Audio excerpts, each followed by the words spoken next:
Berikut saya jelaskan paparan laporan kemajuan penelitian Helik berjudul Kardiotografi CTG berbasis IoT untuk deteksi dini ibu hamil berisiko tinggi dalam upaya menekan penurunan angka kematian ibu melahirkan.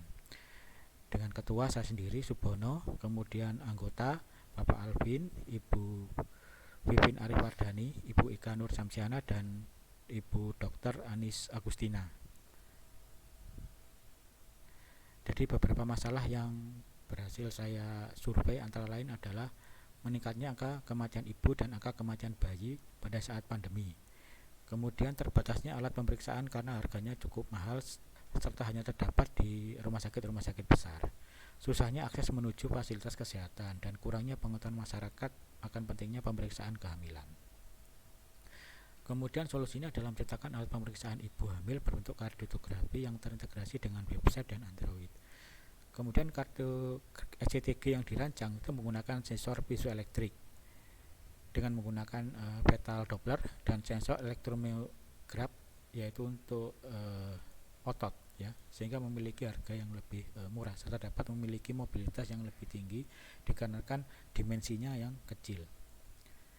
Nah, kemudian sistem yang berjalan saat ini, jadi pasien datang ke tempat fasilitas kesehatan, kemudian tenaga kesehatan itu akan memeriksa pasien, dan proses rekamannya itu menggunakan catatan manual, gitu ya.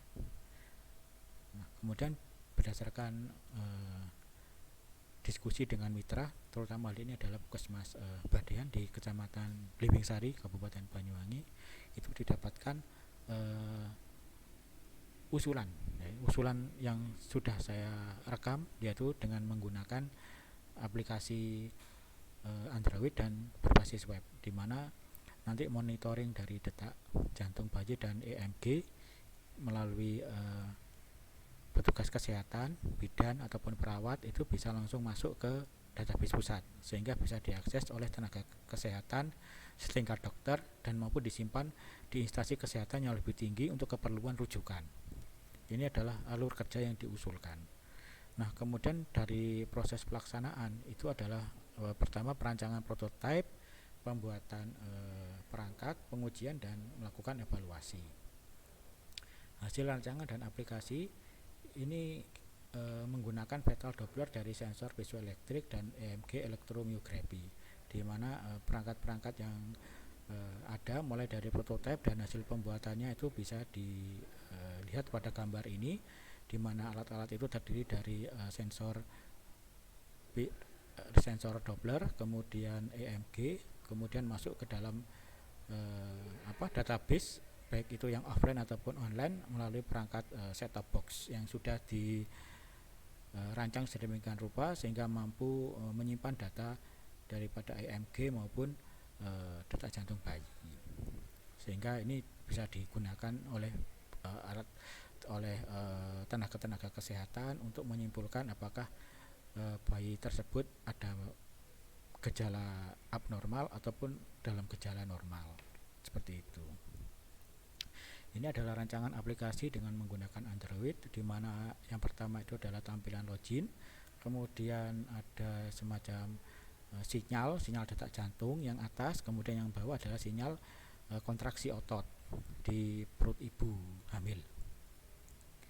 Kemudian hasil rancangan yang menggunakan website ini adalah rancangan untuk login atau mendaftar registrasi, ya. Nah, kemudian ini untuk mendapatkan sinyal daripada detak janin ataupun kontraksi. Kemudian yang kedua ini apabila diperbesar, ya, masing-masing diperbesar, entah itu kita ingin menginginkan detak jantung bayi ataupun kontraksi ibu hamil. Nah, kemudian hasil pengujian alat. Nah, hasil pengujian alat itu didapatkan data berupa data detak jantung janin ataupun kontraksi, yang semuanya itu sudah kita manfaatkan metode filter Kalman, ya, untuk melakukan analisa daripada sinyal tersebut, sehingga di hasil nanti akan diharapkan kita mendapatkan hasil untuk pengambilan keputusan yang tepat terhadap diagnosa hasil pengujian terhadap bayi ataupun ibu hamil. Kemudian rencana keberlanjutan alat. Jadi rencana selanjutnya program ini adalah untuk mendapatkan paten sederhana, kemudian menerbitkan jurnal ilmiah minimal Q4 dan conference. Yang ketiga adalah buku panduan penggunaan alat. Yang keempat adalah mendapatkan lisensi kelayakan dan keamanan produk alat kesehatan. Kemudian yang kelima adalah membuat dan melengkapi laporan akhir, logbook, dan evaluasi.